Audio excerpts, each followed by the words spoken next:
你现在正打开一段2个小时长的 YouTube 讲座影片，滑鼠才刚碰到进度条，你就会发现上面早就被自动切成了好几个段落。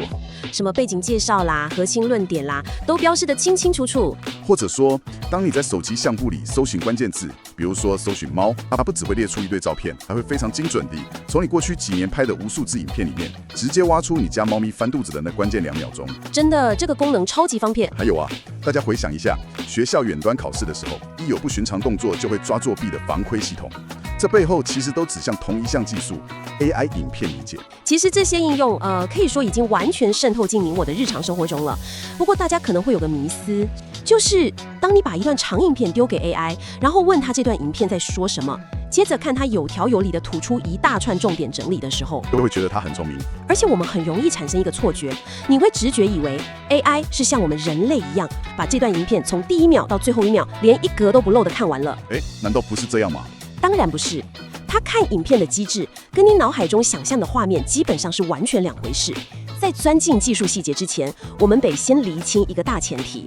现在大家都很熟悉，就是你输入几行提示词 ，AI 就能自动帮你生成一段栩栩如生的短片嘛？那你觉得理解影片跟生成影片，两者在 AI 的大脑里是一样的运作逻辑吗？听起来都是处理影片，应该差不多。其实，虽然底层依赖的演算法有共通之处，但这2者的运作方向是截然相反的。你可以把生成影片的 AI 想象成一位作家，那理解影片的 AI 呢？则是一位读者。所以一个是负责写，一个负责看。身为作家的 AI， 它的任务是从无到有。无中生有。你给它一句抽象的文字，比如一只狗在月球上漫步，它必须在脑海中建构出物理世界，去算出光影怎么打，无重力状态下狗的毛发怎么飘。哇，这听起来就很吃算力了。是啊，把点子转化为连续的视觉，这非常吃力。而身为读者的 AI， 它的任务则是从有到精炼。它面对的是已经存在的庞大像素点，它得从这一堆杂乱无章的视觉讯号中，把有意义的资讯抽取出来，最后浓缩成一句话或几个标签。也就是说，读者 AI 要面对的是现成的，而且可能是海量的视觉资料。说到海量，影片的资料量应该蛮恐怖的吧？这或许就是为什么你刚刚说它不可能从头看到尾的原因。我们稍微算下数学就知道，一般影片1秒钟大概有24张画面，那么短短5分钟的影片就有高达7200张图片。那如果你今天丢给他的是一部2小时的电影，那可是超过17万张图片。17万，这也太夸张了吧？是啊，即使把现在地表最强的超级电脑全部搬来，要他逐一去分析这17万张图片里的每一个细微像素，运算成本不仅高得吓人，而且完全不符合效益。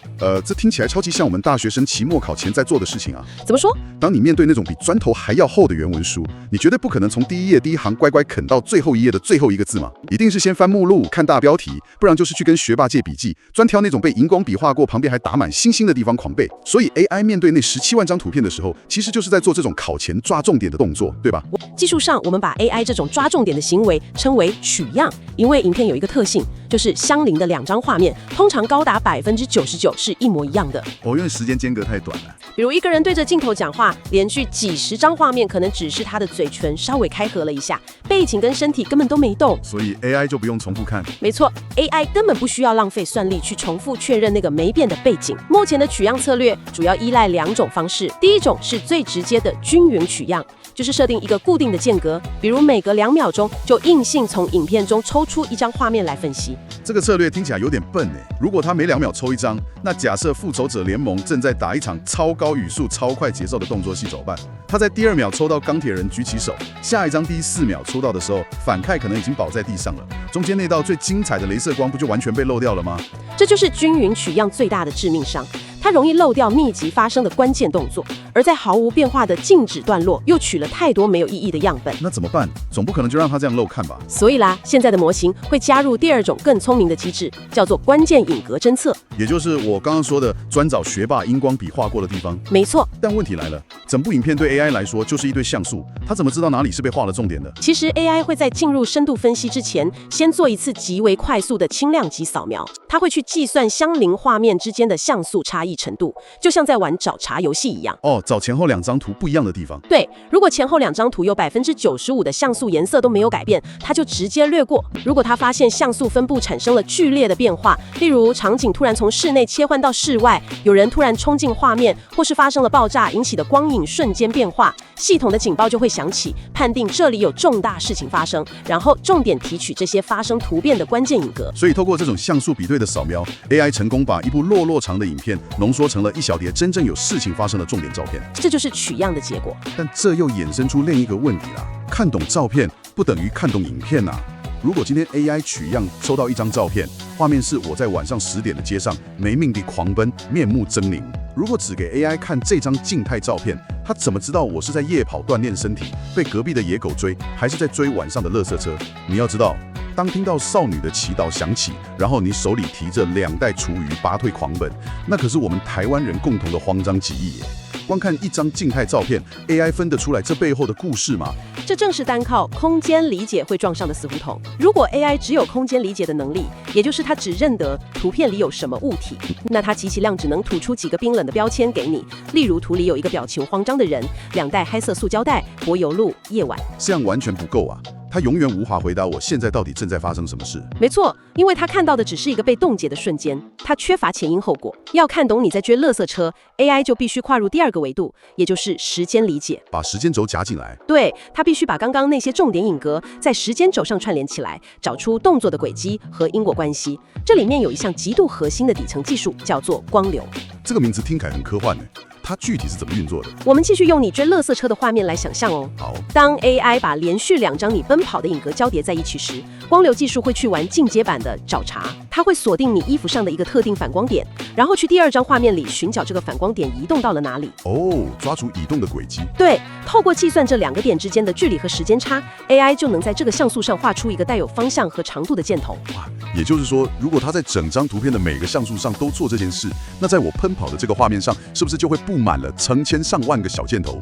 当 AI 看到有一大堆密集的箭头同时朝着画面的右边快速移动，它就感知到了这个人在往右边冲刺。同时，它可能还会计算到画面边缘有一大团黄色物体，也就是那台垃圾车的像素，它的箭头正缓慢地往前移动。推过这些无数个代表方向与速度的线头 ，AI 就不只是在做物件辨识，而是真正看见了动态。哇，所以它等于是在脑海里用这堆小箭头重建了物理世界的运动状态。可是光知道我在跑，感觉还是不够啊。它怎么把倒垃圾这个行为跟跑步这件事连接起来？毕竟这是有因果关系的。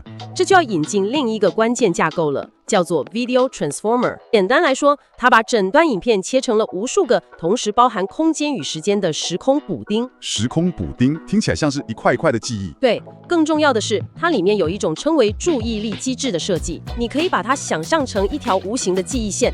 当 AI 分析到你现在提着垃圾袋狂奔的这个时空补丁时，这条注意力线会自动往回拉，去扫描过去几秒甚至几十秒前的其他补丁。它不是死背每一个画面，而是去计算现在这个动作跟前面哪一个线索最有关联。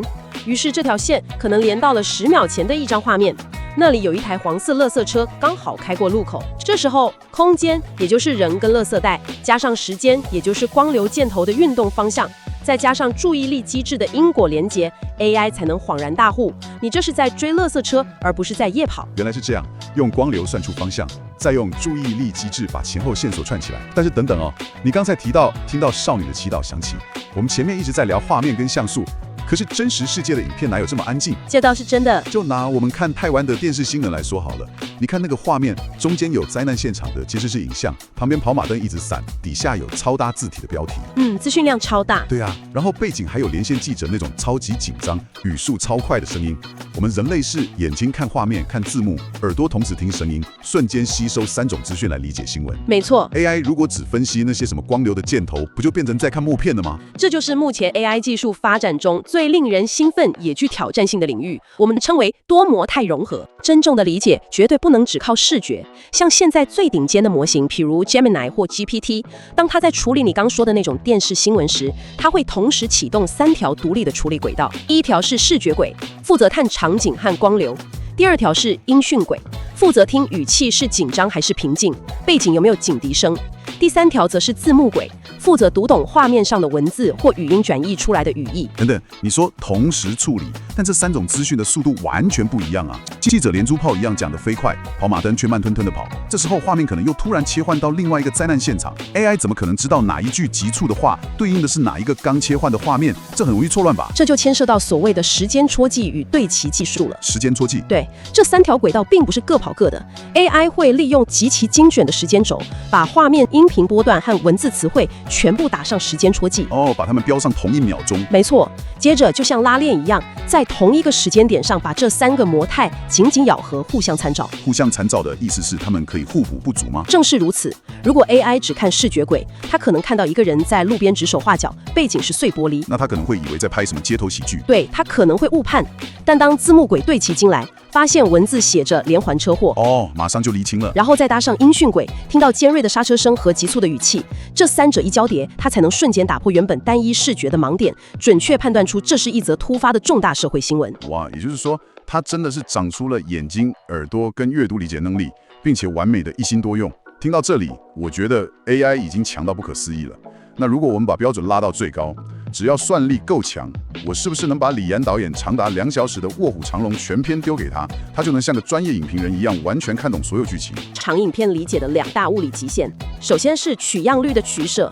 你想想看，你要把一整部2小时的电影硬塞进模型的记忆体里，就必须大幅拉大取样的间距。哦，因为容量不够。对，原本1秒抽2张，现在可能变成30秒才抽1张。哈？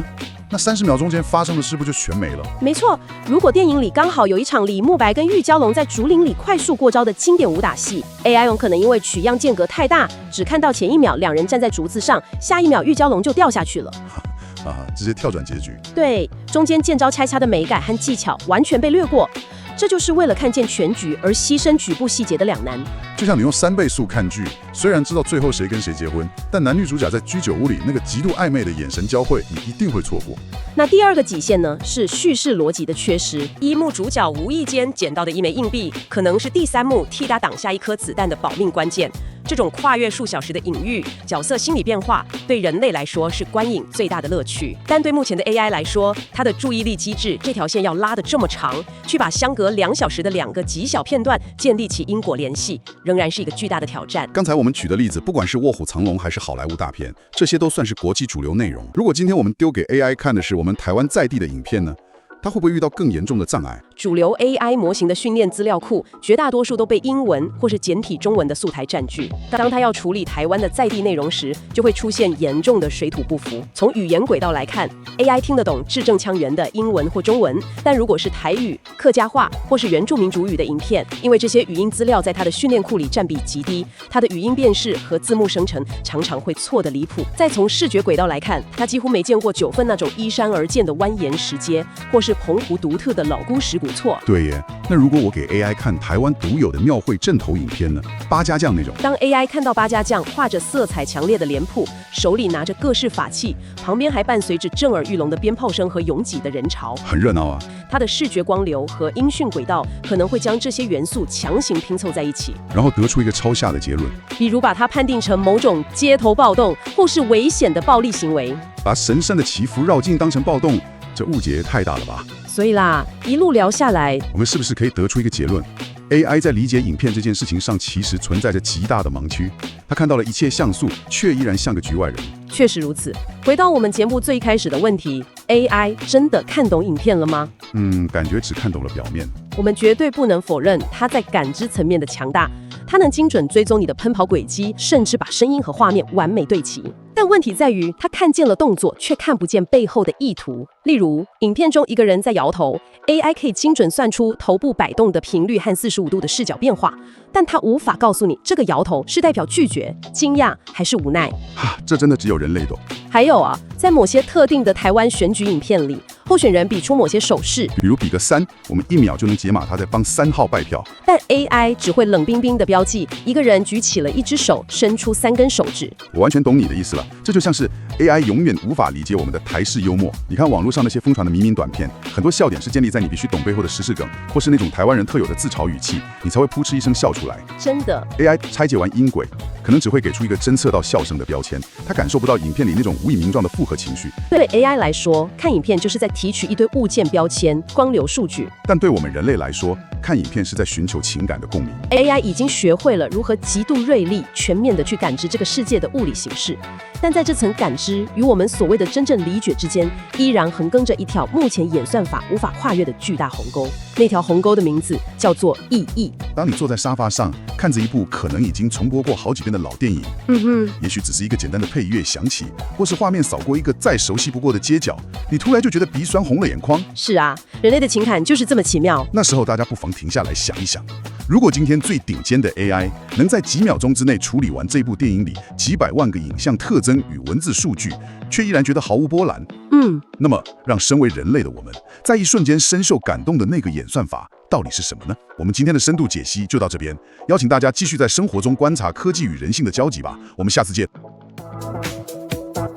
如果你喜欢今天的节目，就请你不要手软，按赞、订阅、分享，开启小铃铛，让你的人生成绩单直接4柜爆表。没错，我们是你通勤路上的 AI 学长姐，不只是有梗，我们还很有料。留言区欢迎许愿你想听的课本冷知识或生活大梗，我们会用化学键把它记住。我们下期见，拜拜喽。